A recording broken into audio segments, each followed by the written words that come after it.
తెలంగాణ మహిళలు వ్యవసాయంలో కొత్త టెక్నాలజీని అందిపుచ్చుకోబోతున్నారు. మహిళలు తలుచుకుంటే చేయలేనిదేం లేదని నిరూపించేందుకు మరోసారి సిద్ధమవుతున్నారు. ఇకపై వ్యవసాయ పనుల్లో డ్రోన్ సేవలకు మహిళలే ఆపరేటర్లుగా మారబోతున్నారు. ఇదే అంశాన్ని ప్రధాని నరేంద్ర మోడీ మన్ కీ బాత్ కార్యక్రమంలో వెల్లడించారు. అసలు మహిళలు డ్రోన్లతో ఏం చేస్తున్నారు, ఈ టెక్నాలజీ వారికి ఎవరు నేర్పించారో తెలియాలంటే మనం ఈ స్టోరీ చూడాల్సిందే. రైతన్నలకు డ్వాక్రా మహిళలు అండగా నిలవనున్నారు. వ్యవసాయ పనుల్లో రైతులకు అండగా నిలిచి డ్రోన్ల సాయంతో పురుగు మందులు, ఎరువులు పిచికారీ చేయనున్నారు మహిళలు. కేంద్ర ప్రభుత్వం మహిళల కోసం ప్రత్యేకంగా తీసుకొచ్చిన నమో డ్రోన్ దీదీ పథకంలో భాగంగా మహిళలకు జీవనోపాధి కల్పించాలని ప్రభుత్వం నిర్ణయించింది. విద్యావంతులైన మహిళలకు సబ్సిడీపై డ్రోన్లు అందించనున్నారు. డ్రోన్లు ఎలా వాడాలో శిక్షణ కూడా ప్రభుత్వమే ఇస్తుంది. సంగారెడ్డి జిల్లా ఆందోళన నియోజకవర్గం జోగిపేటను పైలట్ ప్రాజెక్టుగా ఎంపిక చేశారు. ప్రధానంగా ఇది కేంద్ర రాష్ట్ర ప్రభుత్వాల యొక్క సహకారంతో జరుగుతున్నటువంటి శిక్షణ కార్యక్రమము.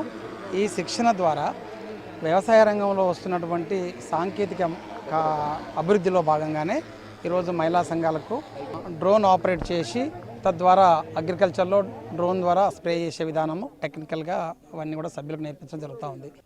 వ్యవసాయానికి దిగుబడి వ్యయాన్ని తగ్గించడం, కూలీల సమస్యను అధిగమించడం, మహిళలకు టెక్నాలజీకి అనుగుణంగా అన్ని రంగాల్లో ప్రాధాన్యత కల్పించాలన్న లక్ష్యంతో వారికి ఈ బాధ్యతలను అప్పగిస్తున్నారు. జిల్లాలో 54 మంది డ్వాక్రా గ్రూప్ మహిళల్ని ఎంపిక చేశారు. 9 రోజుల పాటు ట్రైనింగ్ ఇచ్చిన తర్వాత ఈ డ్రోన్లు వారికి అందించనున్నారు. ఈ డ్రోన్లు 80% సబ్సిడీతో మహిళలకు అందించనున్నారు. ఈ డ్రోన్ వ్యయం 10 లక్షల రూపాయలు. ఇందులో లబ్ధిదారులు కేవలం 2 లక్షల రూపాయలు చెల్లిస్తే మిగతా 80% కేంద్ర రాష్ట్ర ప్రభుత్వాలు సబ్సిడీ ఇస్తున్నాయి.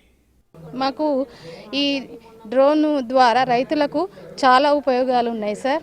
ముఖ్యంగా రైతు ఒక 10 ఎకరాలు ఒక మందు పిచికారీ చేయాలి అని అనుకుంటే కనుక చాలా ఇబ్బందికరంగా ఉండేది.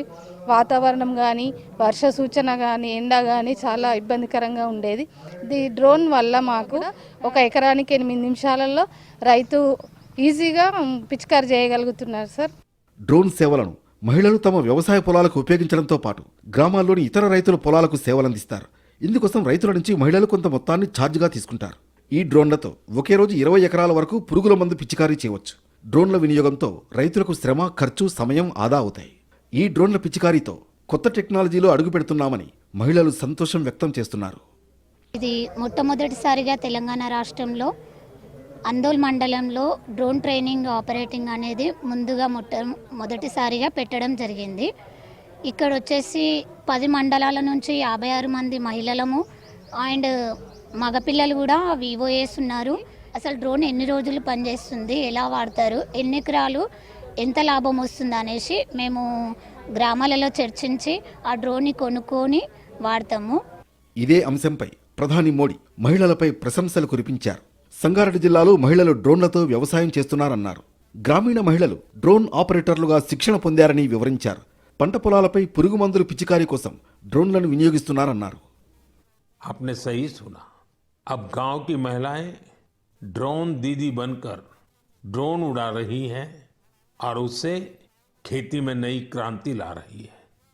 साथियों, तेलंगाना के संगारेड्डी जिले में कुछ समय पहले तक जिन महिलाओं को दूसरों पर निर्भर रहना पड़ता था, आज वही महिलाएं ड्रोन से 50 एकड़ जमीन पर दवा के छिड़काव का काम पूरा कर रही है. మహిళా డ్రోన్ ఆపరేటర్లను స్కై వారియర్స్గా ప్రధాని మోడీ అభివర్ణించారు. డ్రోన్తో వేగంగా, సమర్థవంతంగా మందులు పిచికారీ చేయవచ్చన్నారు.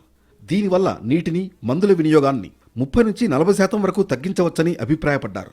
కేంద్ర ప్రభుత్వం డ్రోన్స్ ఫర్ అగ్రికల్చర్ పథకం కింద మహిళా సంఘాలకు సబ్సిడీతో డ్రోన్లు అందిస్తోందని తెలిపారు. డ్రోన్ టెక్నాలజీని గ్రామీణ స్థాయికి తీసుకువెళ్లడంలో ఇది ఒక గొప్ప ముందడుగు అన్నారు ప్రధాని.